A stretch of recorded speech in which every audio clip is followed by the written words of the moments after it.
In my last video, I shared with you my top 5 ways to reduce stress or anxiety real time.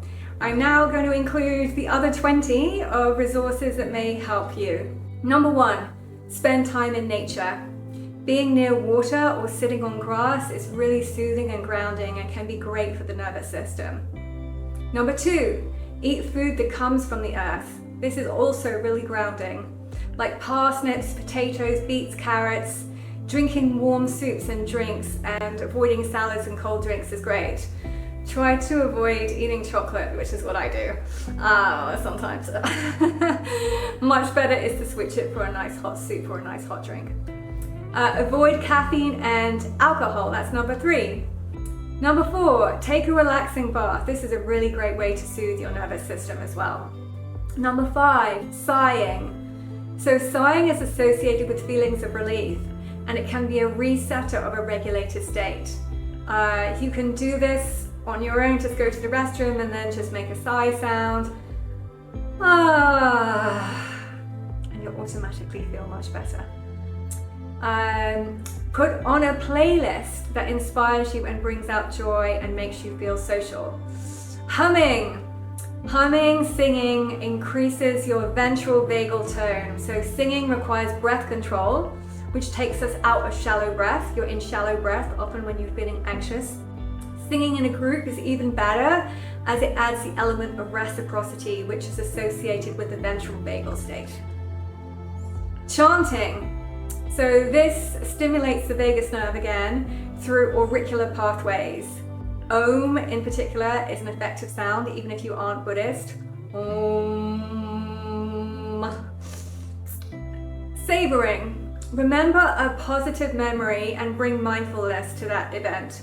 You can use a method called the SIFT method, and that is to think about what sensations were in your body when that event happened, what images did you see, what feelings did you feel, and finally what thoughts did you think.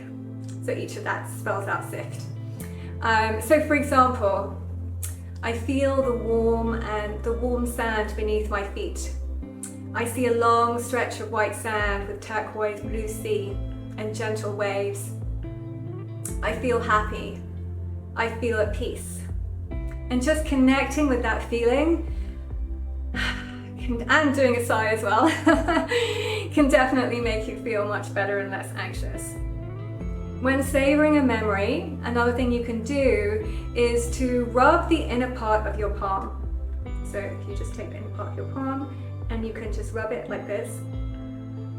So if you do that whilst you're savoring that memory, you'll be anchoring this movement into that experience.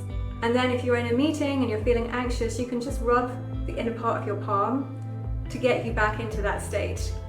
This is a pressure point as well that also helps to curb anxiety. So doing the two together can be really good. Anchor it in with the savoring thought, and then you'll be able to have that as an anchor in the future when you press the middle of your palm. Okay, and then some other things that you can do is light a candle or sit by the fire. So connecting to fire signals feeling warmth and soothing. I don't have a fireplace, but frequently if I need to get like an urgent piece of work done, I'll light a candle and it just makes me feel a lot calmer as I'm doing that work. Body work. Get acupuncture or a massage. If money is an issue, get a hug. Ask a friend to give you a hug. Acupuncture can be a really great way to work with more acute forms of anxiety, but if you're having a panic attack, please do speak with a medical professional. These are just hacks to help you with mild anxiety. Anything more extreme, you should be speaking to your doctor. You can also have a stuffed toy and hold that toy or a childhood symbol that can make you feel safe. Journaling is a great way. Get out all of your anxiety on the paper. Can make you feel really good, just getting it up and out. Wrapping yourself in a blanket, again, that feeling of safety, feeling held. Shaking. Yeah, this is a really good one. So you can just kind of shake. And actually, sometimes in the office, I'm not sure if you've noticed this, you'll often see colleagues with like their knee going up and down, kind of vibrating. I remember one colleague of mine, he'd be kind of like rocking back and forwards. These are done completely subconsciously, but it's the nervous system's way of processing through that anxious energy, and it could be a really good way to kind of release some of the stress. Another technique is havening. That is to hold your arms and kind of stroke your arms like this, almost like you're giving yourself a hug, and it just makes you feel safe, secure. Meditation is another thing that you can do. So meditating, being still, focusing on your breath, beautiful practice to bring you into the present moment. Drawing or pottery or making things, again, getting into your creative mind rather than your anxious mind. When you're creating things, you're out of fight or flight. So it's a good way to tell your nervous system that you're safe when you're creating things. Finally, the last one is technology detox.